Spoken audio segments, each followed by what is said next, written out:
你冇爭我任何嘢，我從來唔會逼朋友做啲唔想做嘅嘢。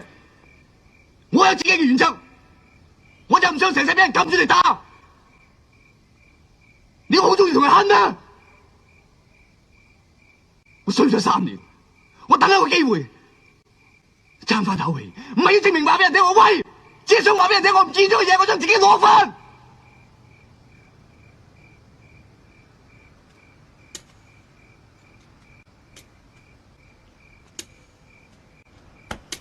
睇下你前面，睇下你自己似乜嘢？